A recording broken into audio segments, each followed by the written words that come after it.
కళ్యాణ్ మీద మీ అభిప్రాయం ఏంటి అంటే? పవన్ కళ్యాణ్ మీద ఆ, అభిమానం. అభిమానం. ఇష్టమా పవన్ అంటే? ఇష్టమే. ఎందుకు పవన్ అంటే ఎందుకు ఇష్టం మీకు? ఏం నచ్చింది ఆయనలో అంటే మీకు? అంటే సినిమా ఫీల్డ్లో నచ్చింది, ఉమ్. ఈ ఈ ఫీల్డ్ కూడా నచ్చింది. ఇప్పుడు ఆయన డిప్యూటీ సీఎంగా ఉన్నారు. ఆ, ఎలా ఉంది ఆయన పనితీరు ఉప ముఖ్యమంత్రిగా?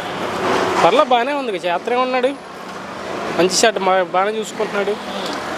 అంటే రోజుకి 2 కోట్లు తీసుకునే హీరో ఆయన సినిమాల్లో. అవును, అది వదులుకొని రాజకీయాల్లోకి వచ్చారు ప్రజలకు ఏదో చేద్దామని. చేతనే ఉన్నాడు, పక్కనే ఉండి. కానీ డబ్బుల కోసం రాజకీయాల్లోకి వచ్చారు ఇప్పటికే అంటారు కొందరు. లేదు లేదు లేదు, అలా అనుకుంటుంటే ఇంత దూరం ఎందుకు వస్తాడు?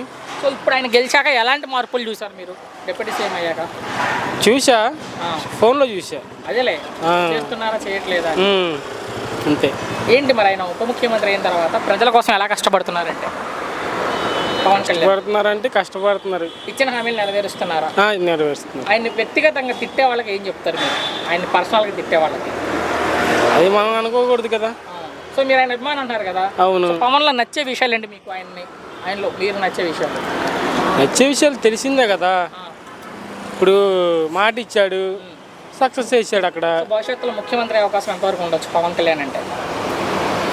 ఇంకా అలా మాట్లాడుతూ మేము చెప్పలేం. చివరికి ఒక్క మాటలో మీ అభిప్రాయం ఏంటి పవన్ కళ్యాణ్ మీద అంటే? ఫైనల్గా మీ అభిప్రాయం ఏంటి పవన్ కళ్యాణ్ మీద ఒక్క మాటలో చివరిగా? నెక్స్ట్ కూడా అతనే వస్తాడు. చూద్దాం.